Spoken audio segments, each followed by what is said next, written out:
일전에 제가 세라믹 돌침대, 세라믹 침대에 대해서 좀 여러 가지 설명을 한번 해드렸는데요. 오늘도 세라믹에 대해서 좀 제가 설명을 한번 해드리도록 하겠습니다. 우리가 이제 보통적으로 건강침대, 온열침대, 뭐 돌침대, 흙침대, 황토침대 여러 가지 종류가 있는데, 사실 이 온열침대의 구성은 우리 몸을 따뜻하게 해서 편안한 잠을 잘 수 있도록 해주는 동력원이거든요. 그러면 흙침대에서 주는 영향과 다른 돌침대에서 주는 영향, 그 다음에 이 게르마늄 세라믹에서 주는 어떤 온열의 영향은 동일하다고 보시면 됩니다. 단지 여기에서 느끼는 거나 그 다음에 여기서 주는 열이 좀 차이점이 있어요. 그 차이점을 제가 간단하게 한번 설명을 해드릴게요. 돌침대는 말 그대로 따뜻합니다. 그리고 뜨겁습니다. 아주 지지고 싶을 만큼 지질 수 있는 온도까지 가능하게 할 수 있어요.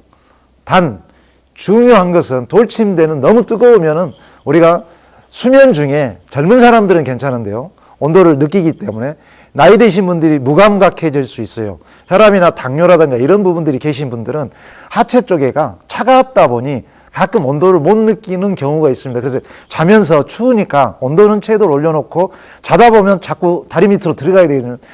이불을 밀어내고 패드를 밀어내다 보면은 자기도 모르는 사이에 복숭아 쪽, 복숭아뼈 사이에 어떤 화상을 입는 경우가, 제가 이 업을 한 30년 가까이 해오면서 느꼈던 부분, 고객들의 반응들이 간혹 정말로 천에 한 명, 이런 분들이 한 명씩 나와가지고 저온 화상을 입었다라고 하시는 분들이 있어요. 왜 그러냐면 온도를 너무 뜨겁게 사용을 하다 보니 그런 부분들이 있어요.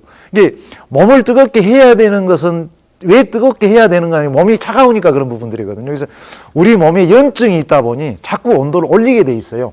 그리고 추운 사람들은, 사실 몸이 차가운 사람들은 조그마한 바람이나 조그마한 어떤 주변의 환경에 의해서 굉장히 추위를 많이 타거든요. 특히 이런 사람들은 몸이 차갑고 저혈압인 경우, 그리고 몸이 냉한 분들이 그런 특징을 많이 가지고 있다라고 하는 거죠. 제가 의사는 아닙니다.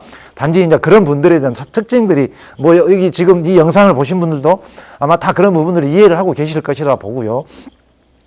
돌침대는 그러한 특징이 있고, 그리고 황토 침대, 저는 이제 황토 침대 중에서 생황토 흙침대를 말씀을 드리는데, 생황토 흙침대는 전에 영상도 있지만은 온도를 50도로 해놓고 손을 만져도 뜨겁다, 뜨거워하는, 돌침대처럼 뜨거워하는 그런 온도를 느낄 수 없다.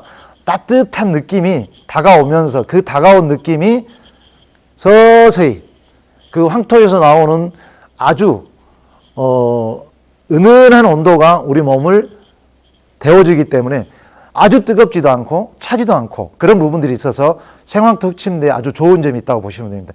생황토 흙침대에서 자고 일어나면은 굉장히 몸이 가벼워요. 즉, 우리가 생각하는 온도는, 돌침대는 마른 온도예요. 마른 건열이라고 합니다. 이게 마른 온도이기 때문에 뜨거우거든요. 그래서 피부가 좀 거칠어요. 자고 일어나도 우리가 마른 느낌이 있다라는 그런 느낌도 좀 느끼신 분들이 있어요. 만약에 혹시라도 이 영상을 보고 계신 분들이 돌침대를 사용하고 계신 분들, 그런 부분들이 있다고 하면 100% 맞습니다.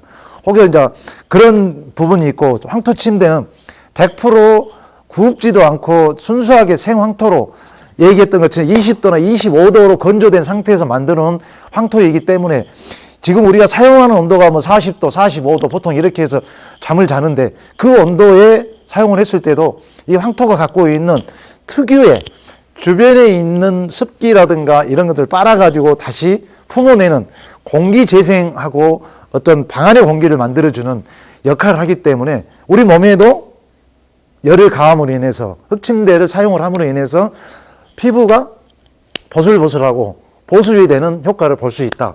실질적으로 황토 흙침대, 생황토를 사용하신 분들의 리뷰를 보면은 그런 부분들이 굉장히 많이 있습니다. 그래서 그런 부분들, 그래서 이제 온열의 효과라는 것은 돌침대와 생황토 흙침대 동일하게 사용할 수 있습니다. 그래서 본인의 어떤 기호나 취향에 따라 좀 달라질 수 있고요. 제가 세라믹 침대를 말씀해 드린 것은, 세라믹은 이렇게 보시면 500원짜리 동전 정도의 한 3배 정도의 두께가 있습니다. 물론 칼라는 여러 가지 종류가 있는데, 그래서 세라믹은 왜 어떤 온도가 좋느냐. 그래서 이제 돌침대는 너무 뜨겁고 황토 침대는 은은하게 온도가 있고, 자, 그러면 황토 침대가 갖고 있는 특징은 어디 하나 나무랄 데도 없습니다. 단지 조금 더 황토 침대와 좀 뜨뜻하게 좀 지져보고 싶다라고 생각하는 부분들, 몸이 아주 냉하거나 차신 분들에 의해서 이 세라믹 침대는 순식간에 몸을 데워줄 수 있는, 즉 이게 100% 맥반석 파우더라든가 그 다음에 화산재 파우더를 믹스해서 만들었던 제품이기 때문에 이 제품의 온도 전달력은 가히 빠르다라고 설명을 해주는, 그래서 우리가 누워있으면은 몸의 온도를 순식간에 피부의 계층에 있는 표피까지 빠르게 전달해주는 역할을 하는 게 이 세라믹, 게르마늄 세라믹이라고 보시면 되는 거예요. 그래서 제가 이제 대략 한 3가지 종류에 대해서 설명을 해드리는데, 우리가 온도를 따뜻하게 자야 되는 이유는 우리가 몸이 항상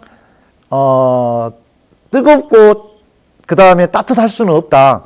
나이를 먹어감으로 인해서 매일 운동을 하고 달리기를 하고 이런 분들은 항상 몸을 자기 온도의 36.5도, 뭐 36도까지도 보존하신 분들이 있고, 어떤 분들은 진짜 악수리에도 굉장히 따뜻하신 분들이 있어요. 온몸이 따뜻하신 분들은 신진대사가 활성화되어 있기 때문에 몸이 따뜻한 부분들이, 이분들은 사실 보면 아주 건강해요.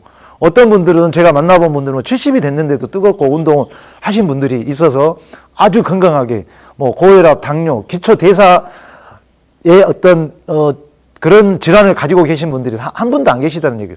그만큼 우리가 온도를, 몸을 따뜻하게 해야 된다라는 거죠.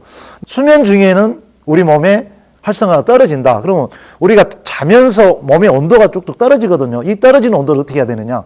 사실 새벽녘에 되면 온도가 떨어질 수밖에 없어요. 우리 몸 구조가, 그 다음에 어떤 지표면의 온도 자체가 떨어지기 때문에 이 온도를 올려주는 것은 수면 중에 온도를 늘 뜨뜻하게 해줌으로 인해서 내가 갖고 있는 몸속에 있는 어떤 염증이라든가 그 다음에 그 몸이 차가운 부분들을 좀 따뜻하게 데워준다. 이왕이면은 좀 따뜻하게, 나이를 먹을수록 조금 따뜻하게 수면을 취하면 좋은데, 아까 얘기했던 돌침대나 뭐 생황토 침대나 이 게르마늄 세라믹 침대의 구성으로 봤을 때는 온도의 전달력은 세라믹이 훨씬 좋다라고 저는 설명을 해드린 부분들이에요. 황토 침대가 나쁘고 돌 침대가 나쁜 것은 아닙니다. 그만큼 온도 전달력을 해서 우리가 수면을 충분히 취할 수 있는 부분들이 있다.